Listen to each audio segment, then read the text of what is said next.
Elias Rohn stood quietly in the corner of the observation deck aboard the TSS Viridian Dawn, a Terran diplomatic ship drifting in high orbit above Kyrelia Prime. A world of dark silver clouds and living spires that pulsed like breathing lungs. He was not a soldier or a politician, just a xenocultural linguist with a knack for deciphering non-human languages and customs. But today, for reasons no one understood, he had been summoned. The message had come without warning. The Kyrelian matriarchy demanded the presence of one specific human male, and they named Elias Rohn. His superiors stared in disbelief, questioned the message twice, and sent encrypted requests for clarification. But the alien response was always the Semilius Rohn, alone must descend. So, with little more than a translator implant, a formal uniform, and a cautious heart, Elias sported the organic shuttle that met him like a giant, glowing beetle and carried him silently to the surface. The capital city of the Kyrelian Sif. It could be called that rose like a glass hive from a sea of shimmering black resin, with towers that bent toward each other as if whispering secrets. As he stepped from the shuttle, surrounded by humming guards whose faces resembled crystal masks, Elias felt the weight of 1,000 unspoken intentions. He was led into a vast hall carved from living stone, where the walls moved slowly, as if breathing with a heartbeat older than time. At its center sat Queen Syrinx, an enormous, elegant creature with 6 arms, translucent wings folded behind her, and eyes that glowed with the cold wisdom of stars. Her voice came not as sound, but as thought clear, sharp, and imperfect. Terran English. Elias Rohn, the human chosen. Stunned, Elias bowed, unsure what to say. But before he could speak, 3 figures stepped forward from the shadows, the Queen's daughters. The first was Zayla, tall and armored, her eyes burning with challenge. The second was Marina, graceful and poised, her tendrils fluttering like silken ribbons. The third was Tecker, quiet and small, her many fingers twitching with nervous curiosity. Queen announced that her daughters would each bond with Elias through sacred rita, joining of body and mind, not for love, but for survival. Elias felt his heart pound. The air was too thick. Why him? Why marriage? And why now? Whispers spread across the galaxy. A political stunt, perhaps, or a biological experiment. But the Queen offered no reason. She simply declared that within 3 days, Elias must begin the ritual of choosing. The daughters did not look pleased. Elias realized, with a cold chill, that they had not chosen this either. That night, he was given quarters inside a chamber of warm crystal that shifted colors with his emotions. He wandered the halls, watched by silent drones, until he reached a small balcony where the stars blinked through a honeycomb sky. He wasn't a warrior or a hero. He didn't know how to fix empires or solve alien genetics. But something was happening here, something deeper than politics or tradition. And he had been dropped into the heart of it without a map. As he looked down at the glowing veins of the alien city pulsing beneath him, Keela understood one thing clearly. He was not just a guest. He was the key to something the Kyrelians feared, and whatever came next, it would not be simple. Elias Rohn woke to a low hum in the walls of his crystal chamber, a sound like distant thunder beneath the surface. Light shifted from violet to soft gold as the living room adjusted to his waking heartbeat. He had not slept well. The Queen's decree still echoed in his mind: 3 daughters, 1 human, and a union that none of them seemed to want. He barely understood the rules, and yet he was expected to make a choice that could shape the future of an alien civilization. As he stepped outside, a tall Kyrelian drone waited for him, its limbs folded in perfect stillness, without a word. It led him through a spiraling corridor until he arrived at a new chamber, one with 3 separate paths. A message appeared on the air before him, written in Kyrelian glyphs and translated by his implant. Each daughter awaits. Choose your path. He hesitated, then walked toward the path, glowing red, the one that led to Zayla, the warrior daughter. The walls here were darker, sharper, and the air buzzed like an angry hive. When he entered the arena, Zayla stood in the center, wearing battle armor made of dark chitin. "You're late," she said, her voice like cracked stone. Without warning, she threw a long spear at his feet. "Pick it up. If you are to bond with me, you must prove yourself." Elias blinked. "In combat?" he asked, confused. "In resolve," she said, lunging at him with a roar. He barely had time to dodge, grabbing the spear with shaking hands. Zayla attacked again, but she did not strike to kill. She was testing him, testing his reactions, his fear, his will. Key blocked clumsily, tripped, rolled, and kept standing. He didn't win. She pinned him easily after only minutes, but when she stepped back, she looked at him differently. "You don't run," she said. "That is something." Then she turned and left him there, alone in the arena, heart pounding and bruised, but alive. The walls shifted again, and a cool blue path opened behind him, leading to Marana, the diplomat. Her chamber was quiet, lined with flowing silk and soft lights that pulsed gently. She sat cross-legged on a platform, surrounded by holographic scripts and old Terran poetry. "Sit," she said softly, offering tea that smelled like mint and ash. Elias sat. "Do you know what it means to choose?" she asked. "To truly choose when all paths cost something." Elias tried to answer, but she stopped him. "Words are not enough," she said. Then, without changing her tone, she asked him 10 questions, more complex than the last. Would he sacrifice a friend to save a world? Would he allow himself to be hated if it meant peace? Would he kill a child to stop a war? Elias hesitated after each, trying to answer honestly. Marina watched him closely, her expression unreadable. "You are unsure?" she said finally. "That is good. This means you think." "Okay." As he rose to leave, she added, "You're not what I expected, human. That frightens me more than it should." The walls changed once more, and a final path opened green and glowing with faint spores. This was the way to Tecker, the scientist. Her chamber was strange, filled with floating embryos, buzzing drones, and walls that pulsed with data. Tecker didn't greet him. She was too busy dissecting a small, organic device that squealed quietly under her tools. "Sit or stand," she muttered, not looking up. "I don't care." Elias stood awkwardly, trying not to disturb anything. After several minutes, she turned to him. "You are the only human with mitochondrial resistance to our genome decay," she said bluntly. "You are not chosen. You are necessary." The words stung, but Elias nodded. "What happens to the others if I bond with one?" he asked. Cursed mandibles clicked in a way that might have been amusement. Failure, obsolescence, or worse. Elias looked around at the strange machines. "You've tried this before?" he said. "Yes," she answered. "It always ends in death." He stepped forward. "Why keep trying?" She paused, then finally met his eyes. "Because if we do not change, we die anyway." Something in her voice, dry, mechanical, held a strange kind of fear. Elias left her chamber shaken. He returned to his quarters and found the queen waiting not in person, but as a projection of swirling golden light. "You have seen the paths," she said. "You must choose."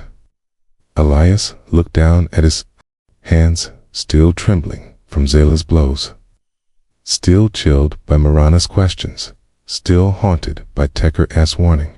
"What happens to the ones I don't choose?" he asked. The queen's image did not blink. "They will be removed from succession and likely disposed." Elias stared at her. "You mean executed?" The queen did not answer. "You designed this," he said, stepping forward. "You made them rivals." The light pulsed once. "It is the way of our kind." Elias took a slow breath. Then your kind must change. Silence followed. The queen's form flickered slightly, like a signal out of phase. What are you proposing, human? Elias raised his head. I choose no one, he said. Not unless all three survive. Not unless the old way dies. The queen's voice grew colder. You defy a sacred right. No, Elias said quietly. I rewrite it. Somewhere deep in the hive palace, alarms began to pause. Not loud, but subtle, like something dangerous awakening. Elias stood alone, defiant, while the daughters watched from hidden places. The test of will was never about strength or speed or answers. It was about change. And Elias Roan had just done the one thing no Carillion expected. He refused to play by their rules. The days on Corellia Prime passed slowly for Elias Roan. Each one revealed something new, something hidden beneath layers of tradition and fear.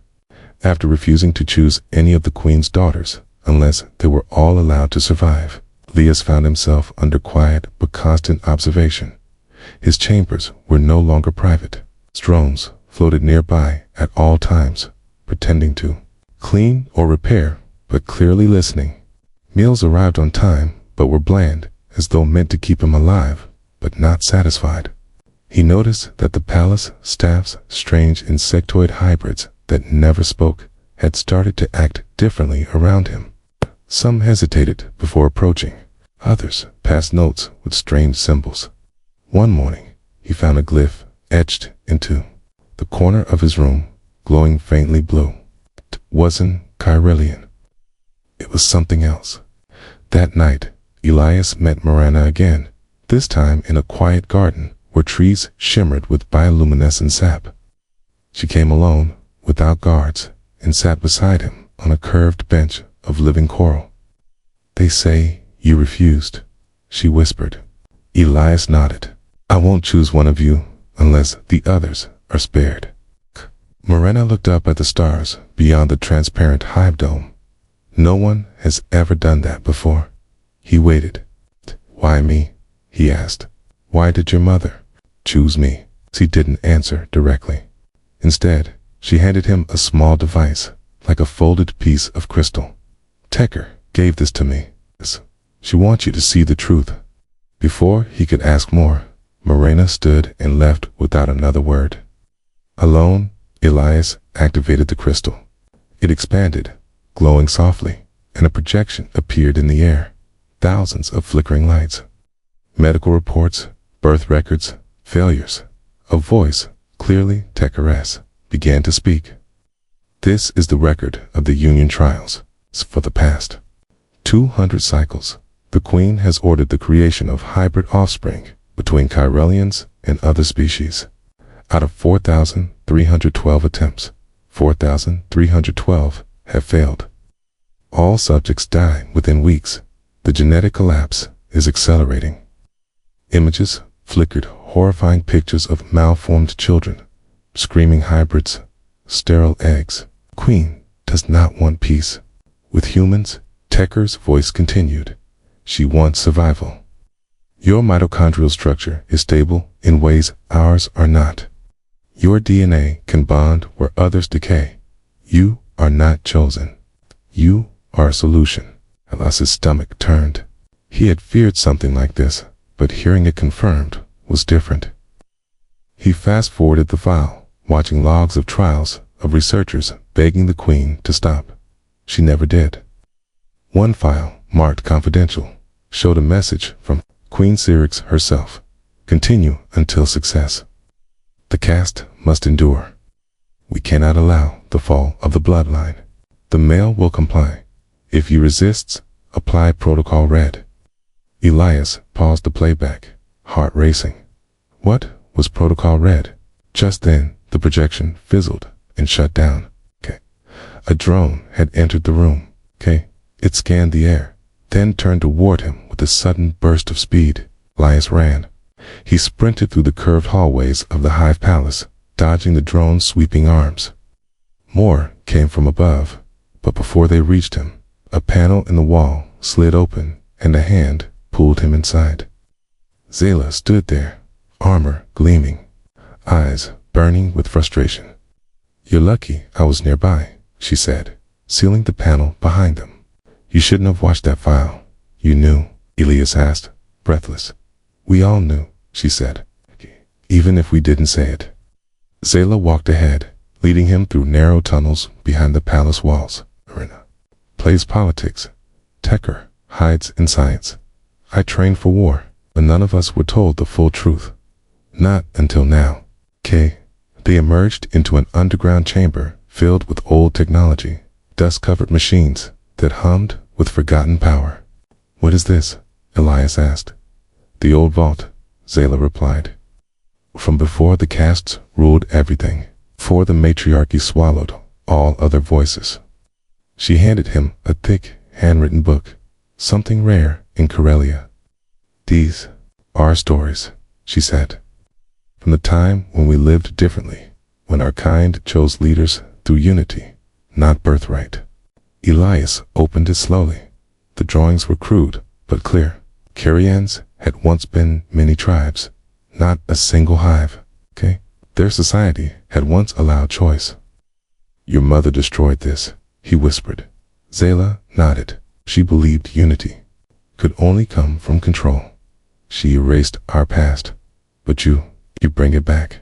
They were interrupted by the sudden arrival of Tekker, covered in dust, dragging a small capsule.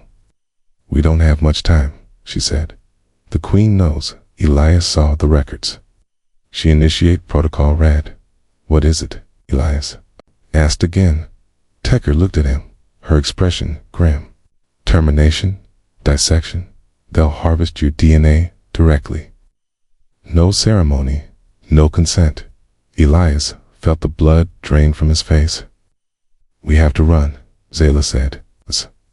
"There's a path through the lower hive. Teat leads to the surface. From there, we can reach the shuttle ports." "And then what?" Elias asked. "I can't leave. Not while the Queen keeps doing this. Not while others are still in danger." Tika touched the capsule she'd brought. "This is a live embryo. Half Chiralian, half your genome. Stable. It's the first to survive more than a day." Elias stared at it. The small life form inside floated peacefully, its tiny limbs moving slowly. "It's a chance," she said. "Prove that your way could work, but if we run, the Queen will destroy it," Elias said. "She'll cover it up." Marina entered just then, as if summoned by fate. "Then don't run," she said. "Fight." The three daughters stood before him, warrior, diplomat, scientist, all, for the first time, agreeing on something. Elias looked at them, then at the embryo, then at the old book. "What would it take to stop her?" he asked. Marina answered. "You would need to challenge her, publicly, invoke the ancient right of Essentia. Few survive it. It hasn't been done in generations." "What is it?" Elias asked. Tekker stepped forward. "It is a psychic and genetic trial. You bond minds. You share memory, thought, and will. If you survive, you become more than just a voice. You become the new core of the hive." "But I'm human," Elias said. "I wasn't born in your system. I don't have caste blood." "Which is exactly why you must do it," Zayla said. "If you win, everything changes. If you lose, it all continues, as it always has." The room was quiet. Elias walked to the capsule and touched the glass gently. A small life stirred. He thought of his home, of the stars above, of the thousands of failures that had come before him. He had not asked to be chosen. He had not wanted any of this, but it had found him. And now he could not turn away. "I'll do it," he said softly. "I'll challenge the Queen." The air around them seemed to shift. For the first time in Chiralian memory, change had begun. Not through weapons, not through war, but through the will of one human who refused to accept the rules he had been given. The daughters did not speak, but their eyes told him everything. They would stand with him. Together, they would reveal the truth behind the union. And what followed would either destroy the hive or reshape it forever. Deep beneath the surface of Corellia Prime, the glowing chambers of the hive continued their quiet hum. Lias Roan stood in a narrow preparation chamber, surrounded by Zayla, Morena, and Tekker, each of them now wearing armor etched with ancient symbols. The right of Essentia had been declared an unthinkable act, formal challenge to the Queen's rule. And now the hive was slowly splitting between those who followed tradition and those who had grown tired of it. Whispers spread like wildfire through the tunnels and chambers, spreading from drone to drone, servant to servant, noble to noble, many wondering why a human, soft, thin-skinned off-railed would dare challenge the Queen, and others wondering if perhaps, at last, the time for change had come. As Elias was fitted with a neural crown by Tekker's careful hands, he asked once again if this really had to happen. But her only answer was a silent nod and the faint glow of her mandibles shifting with tension. Suddenly, alarms rang through, the hive-sharp, clicking pulses of danger. The Queen had acted faster than expected. Instead of waiting for the rite to take place in public before the assembly, she had ordered his arrest. Dozens of elite royal guards, tall and silver-skinned, with folded wings and shining spears, descended into the tunnels. Zayla drew her twin blades at once and barked for Elias to move, leading the group through the winding underpassages, while Morena used her knowledge of political routes and secret backdoors to redirect patrols. All around them, the hive began to crack, not physically, but in order. Some drones refused to follow commands. Some began shutting down bridges and passageways. Others opened paths for Elias and the daughters to escape, in the control spires. Above, loyalists argued over their orders, unsure whether the Queen had finally gone too far. The rite was sacred, after all, older than the Queen herself, and now she had chosen to ignore it out of fear. The rebellion began with spark-silent refusals, missing units, interrupted commands. But by the time Elias and his companions reached the central chamber where the Essentia was to take place, the sparks had become flames. Rebels had taken parts of the city hive. Screens across the palace walls began broadcasting footage of Elias walking calmly beside the daughters. Unchained, unafraid, and this image became a symbol. In the Hall of Resonance, where the minds of rulers had once been tested by ancient machines, the platform stood ready. The vise, shaped like a great metal flower, opened slowly, revealing a circle of 13 neural spires. Eli stepped forward, while Zayla and the others took positions around the room to protect him. Then the Queen arrived. She descended like a storm, her wings folded high, her body surrounded by elite guards who cleared the chamber with blades held high. Her voice, amplified and cold, filled the room as she accused Elias of treason, of manipulating her daughters, of violating Corellian law, and of spreading dangerous ideas. Elias stood tall and answered simply, "I challenge you by the right of Essentia," and the room fell into silence. According to the ancient code, once declared, the right could not be denied without collapsing the legitimacy of the throne. The Queen paused, rage pulsing beneath her eyes, then gave a single nod, and the rite began. The spires lit up with golden light. Elias stepped into the center. The Queen entered the circle from the opposite side. The rite was not a fight of weapons, but of minds. It began with a neural fusion, linking memories, thoughts, fears, and beliefs. Elias felt her presence crash into him cold, towering. To stand, she saw into his thoughts, his past, his pain, his childhood under the stars of a quiet earth colony, the loneliness that shaped him, the courage that brought him here. In return, Elias saw her own hidden truths, the Queen's rise to power after her own mother was assassinated, the fear of the hive dying out, the failed unions that broke her heart, and the isolation of ruling a world that no longer believed in choice. Their minds collided like storms, Sparks of memory flew between them as the spires pulsed brighter. Around them, the daughters watched in silence, unsure who would emerge from the trial. Elias fought not with anger, but with clarity. He showed the queen what he had seen her people suffering, the truth in the vault, the embryo that still lived, and the old stories she tried to erase. He did not demand power. He offered a different way. The queen, shaken by his honesty, began to waver. For a moment, the spires dimmed, the trial nearly failing. But then she forced her thoughts back at him, trying to bury him in guilt and doubt. She showed him images of planets destroyed when change came too quickly, of rebellions that ended in fire, of leaders who tried to give power away only to lose everything. Leah staggered under the weight of it, nearly losing his place. But then he remembered the faces of Zayla, Marina, and Tekker, their courage, their strength, their belief that he could succeed. He stood again in his mind and body, and said one thing that cut through all her defenses. You are afraid, but I am not. The spires flared, brighter than ever, and a loud hum filled the chamber. The rite ended. The light vanished. Both Elias and the queen collapsed to their knees. Silence filled the hall until the ancient judgment stone, dormant for centuries, pulsed once in green. A new core had been accepted. Elias had survived. The queen remained still for a long time, her eyes blank, her mind changed in ways no one fully understood. Then she looked at Elias and whispered, "The hive is yours, if you will take it with care." Around them, the rebellion stopped. No one had expected victory, and yet, here it was.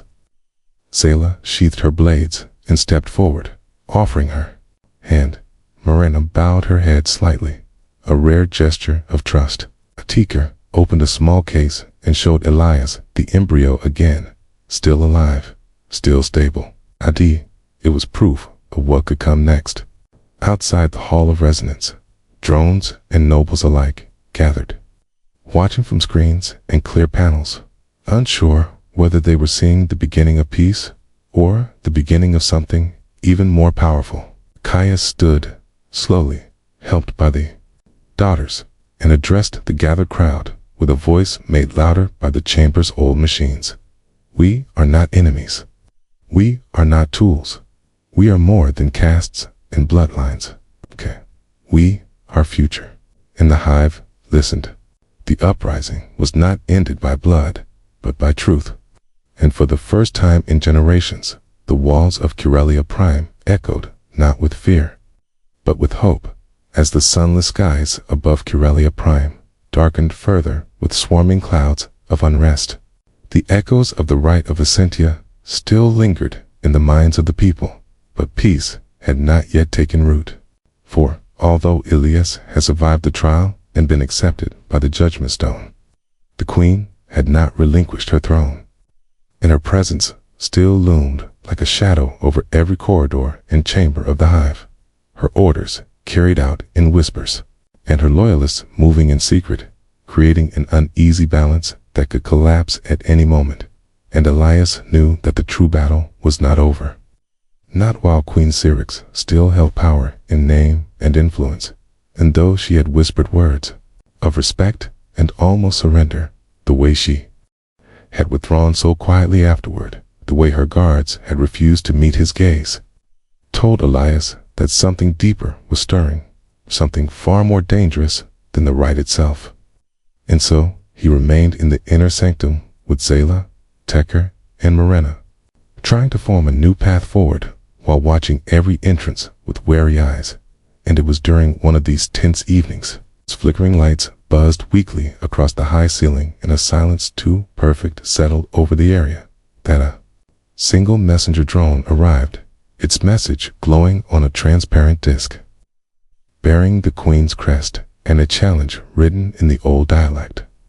Its meaning clear: you have passed the rite, but you have not passed the final test. Meet me at the cradle of origin, alone.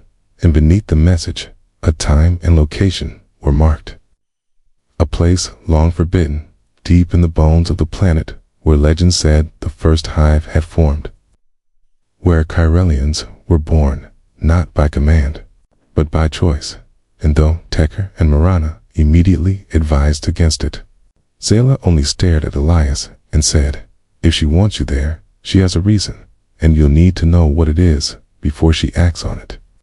And Elias, feeling the weight of a decision that might cost him everything he had gained, agreed to go, though his every instinct told him this was no meeting, but a trap. And so, under cover of darkness, wearing armor laced with ancient scripts of protection and memory, Hay made his way through abandoned tunnels, escorted by no one, watched only by the living stone in the quiet breath of air that carried distant whispers, until he reached the cradle, a chamber larger than any other, shaped like the inside of a giant shell, its walls glowing faintly from within. And there, at the far end, stood Queen Syrinx, not dressed in her usual battle-silken crown, but in the plain robes of the old priestess caste, her wings folded tightly, her gaze filled with something that resembled pain. And she did not speak right away, but motioned for Elias to come closer, and when he did, she finally turned and pointed to a dark pool at the center of the chamber, its surface perfectly still, its depth impossible to measure, and she said, "This is where the old queens came to choose their successors, not with war, not with trial, but with memory." And as Elias stepped nearer, the pool shimmered, showing reflections of moments he had never seen. Children playing in a lush hive, leaders speaking in harmony, a time before the castes had hardened. And then, without warning, the images twisted, showing burning chambers, shattered eggs, a lone young Syrinx standing over a dying mentor, forced to take the throne after betrayal and violence. And she whispered, "I did what I had to do." But Elias replied softly, "You stopped listening to your people." And her face hardened, her claws flexing once, and she said, "They needed direction," to which Elias countered, "No, they needed hope." And the pool suddenly exploded with light, drawing both their minds into its depths, where thoughts became shapes and memories danced in the air, and Elias was forced to relive her life. Every scar, every betrayal, every fear of extinction, and she, in turn, his haunt, his quiet courage, his refusal to break, his belief that even the broken could heal him for a moment. In that space between thought and truth, they understood each other completely, and that was when she revealed her final challenge: not to fight her, not to replace her, but to carry her legacy forward without erasing what she had done, to take the pain and make it mean something. And Elias, shaken and exhausted, agreed, but only if she would do the same step down, not in silence or shame, but in front of the hive, with dignity, and allow the world to see that even a queen could change. And for a long moment, she said nothing, and then she nodded once, slowly, and rose to her full height, her wings spreading in the old symbol of surrender and peace. And together, they left the cradle, side by side. And when the hive saw them returning as equals, the tides shifted forever. And for the first time since her rise, Queen Syrinx spoke to her people, not as a ruler, but as one of them, announcing her abdication and naming Elias as the new guide of the hive. Not a king, not a conqueror, but a bridge between two worlds. And though many still feared what was to come, the storm had passed, and the real work, healing, rebuilding, choosing, was only just beginning. The sunless skies of Corellia Prime pulsed gently with waves of energy that flowed through the hive towers as Elias stood before the High Assembly, now reshaped and reformed, surrounded not just by nobles and warriors, but by engineers, workers, scholars, and even former drones who had chosen names and voices of their own for the first time. And the echo of Queen Syrinx's final words still lingered in their minds. "Let us build a future, not from fear, but from will."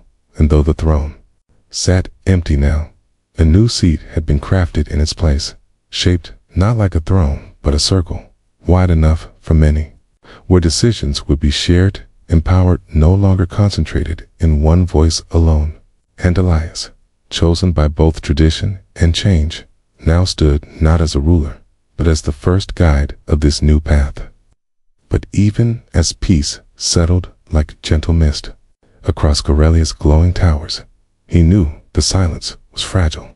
For whispers came from the edge of space, of empires watching, of species curious, some afraid, others eager. And within Corellia itself, not all were satisfied, for there were still loyalists who believed the caste system should never have been broken, and rebels who wanted change faster, harsher, louder. And while Zayla and Marina worked to form new defense networks and diplomatic channels, and Tekker led the scientific council in preparing the birth of the embryo, the first hybrid child of human and Corellian blood, Elias spent his days visiting every level of the hive, learning the true heartbeat of the people he had been asked to guide. And it was on one such journey, deep in the heat-shrouded lower mines, that he found the first sign of trouble, a sealed chamber pulsing with forbidden energy, guarded by figures in cloaks, not of the new council, nor the queen's former elite, but something different, older, marked with a crest of the forgotten lineage. A secret order once thought erased after the hive wars, and they fled at the sight of Elias, leaving behind devices coded in dead language and crystal cores humming with life. And when Elias returned to the upper chambers, he brought the matter before the new assembly, and while some called for a purge of all ancient sects, Elias refused, insisting knowledge should not be destroyed out of fear, but instead studied, understood, and reshaped. And so he formed the Seekers, a mixed group of humans and Corellians, tasked with discovering and recovering forgotten history. And through them, the secrets of the stars began to unfold again, including maps to lost colonies, fragments of alien code, and something else, whispers of a third race that once shared the galaxy with humans and Corellians, but vanished in silence. And while the hive looked inward to rebuild, Elias looked outward, preparing not for conquest, but for contact. Yet, not all voices agreed. In a new faction arose the Bloodborne, made of Corellians, who believed their race should remain pure, untainted by human thought or genes. And when they attacked the science sanctum and nearly destroyed the embryo chamber, it was only through Zayla's defense protocols and Marina's fast diplomacy that war was avoided. And Elias, standing once more in front of the people, declared that the time of hiding was over, that Corellia would not retreat into its shadows again. And so the birth of the child named Kale was not hidden, but broadcast live through the mind streams, showing a small form unlike any before, with soft human skin and the faint shimmer of Corellian eyes. And when a child opened its mouth and spoke one word, home, the hive fell silent. And then, slowly, sang a new tradition begun that day, when voices of all castes joined in a single tone of welcome. And though many still questioned what Kale's life would mean, none could deny the world had changed, and years passed as the new empire took shape. Not through force, but through connection. Alliances formed with smaller species, lost stations reclaimed and brought into the fold, and the hive towers grew not just upward, but outward, stretching across the surface and into orbit, where ships, now built with both Corellian, memory still, and human quantum drive, launched into deep space under banners that bore both stars and spirals. And though Elias aged slower under Corellian treatments, he remained grounded, visiting Kale often, teaching the child not to rule, but to listen. And when he looked out the great window of the observatory one night, watching a fleet of exploration vessels slip into the void, he felt the stirrings of something new, not peace, not yet, but a direction. And it was enough, for now. And though threats would still rise, and not all hearts would agree, the foundations had been laid, and in the deep tunnels of the hive, where once only silence had lived, children now ran, laughing in two tongues, chasing stories from two worlds. From the stars above, a signal blinked in ancient code, a reply from the lost race, simple and sharp. "We see you," and Elias smiled, knowing the real journey was only beginning.